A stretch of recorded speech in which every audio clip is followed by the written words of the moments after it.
십계명의 율법을 잘 지키면 너희들이 복을 받을 것이요 지키지 않으면 화를 당할 것이요. 약속을 했어요. 약속을 하고 하나님께서 동의해 주셨는데 그 약속도 또 언제 하는 거죠? 명령을 어긴 거예요. 가서 가나안을 살펴봐라 그러니까 전부 와갖고 안 될 것 같다 그러고 하나님이 된다고 그러는데 올라가라고 그러는데 그래서 결국은 많은 사람들이 40년 광야에서 흩어지고 죽고 나중에 이 죄를 짓지 않은 사람들만 요단강을 건너서 가나안 땅에 들어갔습니다. 이게 적과거리 흐르는 가나안 땅이에요. 하나님께서 아브라함에게 땅을 주시겠다 한 약속이 이렇게 성취가 되었습니다.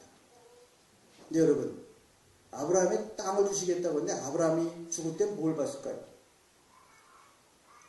자식은 이삭 하나 있었고요. 땅을 하나 더 줬어요. 하나는 조그만 거 있었다. 자기가 묻힐 막벨라 동굴만 있었습니다. 여러분 하나님께서 우리에게 주시는 예언과 희망과 약속은요. 내가 눈 감을 때까지 보지 못할 수도 있어요. 내 눈앞에서 해결하겠다고 한다면 여러분 하나님의 약속을 받을 수 없습니다. 아브라함에게 땅을 약속하셨고 자손을 약속하셨고 복의 근원이 된다고 약속하셨지만 아브라함의 눈을 감을 때 그가 본 것은 땅은 내가 묻힐 막벨라 동굴 하나 그거 샀어요. 그리고 자손은 이삭 하나. 그러나 아브라함은 그 약속을 믿고 살았다고 하는 거예요. 여러분 하나님의 약속을 믿는다고 할 때 당장 여러분의 눈앞에서 뭔가가 이루어질 거라고 생각하면서 그렇게 하나님의 약속을 평가절하하지 말라는 거예요. 여러분의 자손의 자손 이후에 이 믿음으로 여러분의 가문이 어떤 믿음의 가문이 될지 이런 소망을 가지려는 거예요. 오늘부터 저희들이 또 이제 세례받을 사람의 신청을 받습니다. 가끔 그런 분들을 만나요. 제가 코스타 수양에 가서도 그런 학생들을 만나는데 자기 집에서 자기 혼자 세례받았다는 거예요. 가족들은 하나도 믿지 않는다는 거예요. 저는 그런 사람들을 보면 정말 축복해 주고 싶어요. 네가 네 집의 아브라함이다. 네가 너희 집의 아브라함이다. 앞으로 몇 대가 지나면 너는 네 가문의 신앙의 할머니가 될 것이다. 신앙의 조상이니까 신앙의 할머니지 뭐. 네가 신앙의 할머니다. 그리고 축복기도 해줍니다. 아브라함도 마찬가지였어요. 그런 축복을 받았지만 그가 본 것은 자손이라고는 아들 하나, 땅이라고 해서 무덤 하나였어요. 그러나 그 약속이 결국은 가나안 땅에서 이루어지고요. 이 가나안 땅에 들어가서 이스라엘 백성을 하나님께서 동의해 주셔서 가나안 땅을 하나하나 점령하게 되고 그리고 그 땅을 거진 다 점령하게 되고 통치하게 되었습니다. 그래서 왕을 세우기 전에는 일이 있을 때마다 하나님께서 도와주셨거든요. 사사를 세우셔서 외세 침략을 막아주시고 다 했어요. 근데 아무래도 그게 복잡하니까 왕을 세워달라 해서 왕을 세워줬어요. 자, 여기까지가 참 이스라엘의 왕이 세우기 전의 역사인데 왕을 세워주고 나니까 무슨 일하기는 편한데 무슨 일이 생겼냐면 왕들이 하나님을 잊어버리는 거예요. 하나님을 잊어버리고 자꾸 딴짓하게 되고 우상을 섬기게 되고 그런 일이 생겼습니다. 다윗한테 하나님께서 뭐라고 하셨냐면요. 다윗한테 하나님께서 약속을 해주셨어요. 사울 다음에 다윗이 딱 왕이 되었을 때 사무엘하 7장을 보면 16절에 내 집과 내 나라가 내 앞에서 영원히 보존되고 네 왕위가 영원히 견고하리라 그랬어요. 네 나라와 네 민족과 네 왕좌를 보장해 주겠다 그랬어요. 영원하리라. 하나님께서 약속하셨거든요. 성경에서 아주 중요한 약속이 있는데 시내사연 여러분들의 십계명 이 약속과 다윗에게 한 다윗 약속은 아주 성경의 중요한 약속입니다. 그런데 왕들이 자꾸 이렇게 하나님을 실망시키고 또 하나님의 이 명령을 거역하고 그러니까 결국은 하나님께서 예언자들을 보내주셔서 여러 번 백성들이 돌아오도록 했으나 끝내 돌아오지 않았습니다. 마침내 하나님께서 이스라엘 백성을 크게 심판하셨는데 당시에 아시리아와 바벨론에게 완전히 망하게 되었습니다. 약속의 땅이라고 가나안을 줬지만 이게 남의 땅이 되어버렸다고 하는 것입니다. 신약성경에 보면 그런 말이 나오죠. 에베소 교회에 너희들이 첫사랑을 잃어버렸으니 어디서 잃었는지 찾아라. 찾지 못하면 내가 촛대를 옮기겠다고 했어요. 충분히 그런 일이 구약에서도 나타나고 나타나요. 우리가 우리의 성실함으로 주님을 성실하게 찾지 않고 계속 반역하거나 거역하거나 스스로 속이려고 하면 옮겨질 수 있다고 하는 거예요. 아브라함의 약속을 주신 그 가나안 땅을 완전히 남의 식민지가 되어버리고 말았습니다. 그래서 이스라엘 백성들은 크게 고민했어요. 땅을 잃어버린 것까지도 뭐 그럴 수 있을 것 같은데 하나님이 계실 것 같다고 생각하면 성전이 다 무너졌거든요. 성전이 다 그냥 다 뺏기고 우상들을 갖다 올려놨으니까. 그 이스라엘 백성들이 이게 다윗 왕조를 영원히 축복하시겠다고 그러고 했더니 이게 전부 다 그럼 끝나버린 건가? 하나님의 약속은 끝나버린 건가? 하나님은 약속도 이게 안 될 때는 폐기될 수 있는 건가? 그런 고민이 생긴 겁니다. 그래서 그 사람들이 고민하면서 바벨론에 가서 심각하게 고민하면서 말씀을 연구하고 찾았어요. 그러다 보니까 하나님은 영원히 이스라엘을 버리신 게 아니라 다시 예루살렘에 돌아와서 도시를 건설하게 하시고 했지만 땅은 돌려주지 않으셨어요. 예루살렘은 식민지가 되어야 됐습니다. 처음에는 페르시아에, 그 다음에는 그리스에, 그리고 로마의 식민지로 살았습니다. 자, 그럼 이스라엘 백성 얘기는 여기서 끝난 것이냐? 분명히 다윗 왕에게 하나님이 내 집과 내 나라가 영원히 보존되리라는 약속은 무효가 된 것일까?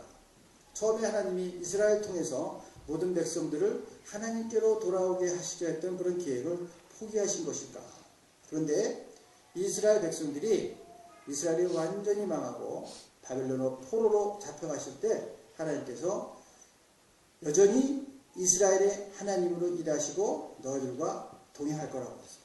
이사야서 54장 7, 8절을 보면 내가 잠시 너를 버렸으나 큰 군율로 너를 모을 것이요 내가 넘치는 진노로 내 얼굴을 내에서 잠시 가리웠으나 영원한 자비로 너를 긍휼히 여기리라 내 구속자 여호와의 말이다 하고 내가 너를 완전히 버린 것이 아니라 너를 다시 돌이킬 것이다.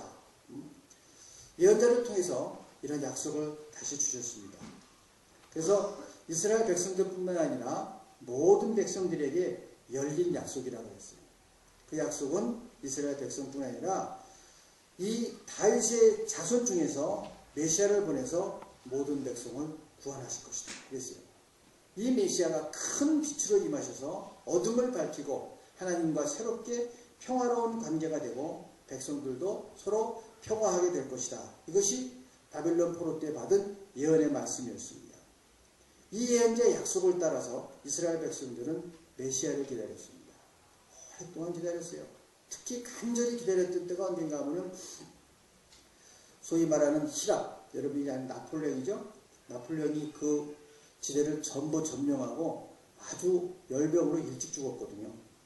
일찍 죽어갖고 뒤도 돌아보지 않고 계속 땅을 점령하다가 거기서 죽었어요. 너무 많이 땅이 커갖고 누가 한 사람이 통치할 수 없어 그걸 분할 통치했거든요. 그 중에 하나 안티오코스 4세가 있을 때 그게 이 이스라엘 팔레스타인 지역이었습니다. 이때 무지하게 고생을 했어요. 어떻게 했냐면 그 히랍의 왕이 유대 땅에서 신앙을 금지하고 이 명령을 어긴 사람은 사형에 처했습니다. 그걸 뭐라면 쯔브시엔차이트라고 해요. 여러분 신약과 구약 사이에 한 400년이 비어있거든요. 이스라엘이 바벨론에서 돌아오고 말라기 이후에 예수님 태어나기까지 400년이 비어있는데 그 400년을 신구약 중간 시대라고 해요. 그건 많은 일이 일어나는데 그게 뭐냐면 이제 페르시아 점령시대, 히랍의 점령시대, 로마의 점령시대 이런 것들이 거기에 들어가 있는데 그 중에 큰 부분이 뭐냐면 나폴레옹의 다음인 안티오코스 4세의 지배를 받던 팔레스타인의 상황입니다. 그때 이 역사들이 기록이 있으니까 기록을 보면 어떻게 되냐면요. 맨 처음에는 그렇게 심각하지가 않은데 히랍이 점점 구체적으로 팔레스타인 땅을 지배하면서 첫째, 이름을 다 바꿔야 돼요. 그러니까 여러분 독일에 오셨으면 이름을 독일어로 다 바꿔야 돼요. 옛날에 일제시대 때 우리나라 이름을 창씨개명하라고 했잖아요. 한국 사람 이름을 전부 다 일본 사람 이름을 바꾸는 거예요. 그것처럼 히브리어로든 히브리 사람 이름을 전부 그리스어로 다 바꿔야 돼요. 그 이름을 안 바꾸면 장사고 뭐고 아무것도 안 돼요. 안 멜되니 안 되는 거예요. 그렇게 했습니다. 그 다음에 자기들의 종교를 하게 되면 사형을 했습니다. 사형을 할 때 어떻게 했을까요? 그냥 가서 뭐 작두에 한다든가 뭐 총을 빵 쏜다든가 그러면 간단해요. 그게 아니고 사형을 시킨 다음에 좀 끔찍하긴 하지만 요즘은 그 아스팔트 할 때 콜타르라는 거 있죠? 거기에 사람을 다 묻혀갖고요. 성벽에 달아서 태웁니다. 그럼 이게 몇 날 며칠을 탄대요. 그렇게 경고를 했어요. 그러니까 이스라엘이 당했던 식민지 중에서 안티오코스 4세 때 히랍의 지배 때 엄청나게 고생을 해요. 그래서 너무 혹독한 지배를 하니까 마커의 그 패밀리 마커라는 사람들이 결국 거기서 마카비 형제들이 폭동을 일으키고 반란을 일으켜서 잠시 그런 독립을 한 적은 있어요. 하지만 그간에 굉장히 그런 어려운 지배를 하고 로마의 지배도 마찬가지였습니다. 물론 로마는希腊하고 달랐어요. 로마의 지배는 지금 영국하고 비슷해요. 모든 걸 다 자치권을 주고요. 자기들이 필요한 것만 가져가. 세금 걷어가고 자원 걷어가고.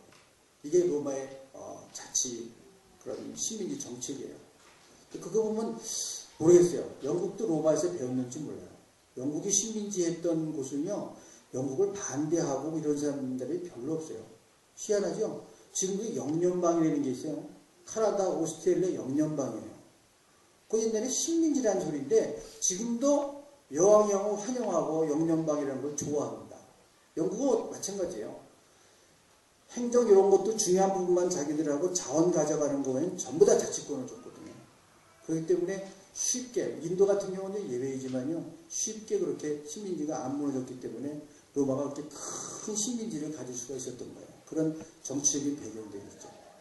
근데 로마의 식민지 하에서 이제 들어왔는데 이 메시아가 바로 오늘 말씀인 것처럼 로마의 아우구스투 황제 때 오셨다고 하는 거예요. 아우구스투 황제 오셨다. 근데 여러분 예수님에 대한 영화가 한 10개, 12개 정도 되는 것 같아요. 제가 그 영화 보고 갖고 있는 것들이. 근데 제가 처음으로 예수님에 대한 영화를 본 거는 아주 어렸을 때 초등학교 2학년, 3학년 때 교회에서 그 흑백으로 본 거 있어요. 그래서 흑백 필름이 돌아가면 음성이 안 나와. 그래갖고 이제 연사가 드디어 했던 것이었다 이렇게 하는 거야. 그걸 제가 어릴 때 봤고요. 근데 그 장면이 다른 건 생각 안 나는데 골고다 장면이 지금도 생생해요. 그때 얼마나 무섭게 설명을 했는지 생생하고. 그 다음에 목소리 들어가 있는 거는 제가 초등학교 5학년 때 보았던 왕중왕이라는 킹 오브 더 킹스라고 하는 거예요. 왕중왕이라는 영화 지금도 제가 갖고 있습니다. 갖고 있는데 그 왕중왕을 보면 뭐가 나오냐면요. 예수님이 이제 성전에 가 있는데 성전에 가 있을 때 성전 앞에서 사람들이 그 유대인 노파들이요. 요만한 좌판을 놓고 장사를 하고 있는 거예요. 근데 성전 앞에서 그게 너무 지저분하고 그러니까 로마 병정들이 말을 타고 채찍질을 하면서 막 지나가서 두들겨 패요. 다 치우라고 지저분하다고. 그러니까 그 좌판을 그 늙은 노파가 막 수습해갖고 가면서 도망가면서 그러는 거야. 주여주옵소서. 근데 그 흑백 영화를 보면요. 이제 성전에 기둥이 둥그런 게 있어요. 그 옆에 예수님 얼굴이 반쪽 이렇게 나와요. 그 장면을 이렇게 치근한 눈길로 쳐다보고 있는 그 청년 예수의 모습이 나옵니다. 주여주옵소서. 그 생활고와 식민지 생활 속에서 찌들은 그들의 삶 속에서 그들이 소망하고 주여 여기 오시옵소서 하는 그런 소리가 있었어요. 바로 그런 마음으로 사람들이 메시아를 기다렸고 주님 오시기를 기다렸습니다. 오늘 스가랴에 있는 이 스가랴 찬가는 뭐냐면 그 예수님이 오시는 것을 준비하기 위해서 준비하는 사람으로 세대 요한이 태어났다고 하는 것입니다. 요한의 아버지 스가랴는요. 하나님의 그 놀라운 역사를 지금 찬양하고 있는 거예요. 이스라엘 역사를 지금 제가 말씀드린 것처럼 쫙 하면서 그 가운데 하나님 우리와 함께 하시고 우리에게 이런 메시아를 갖다 구세주를 약속해 주셨다. 이 하나님의 은혜의 역사를 찬양하고 있는 것이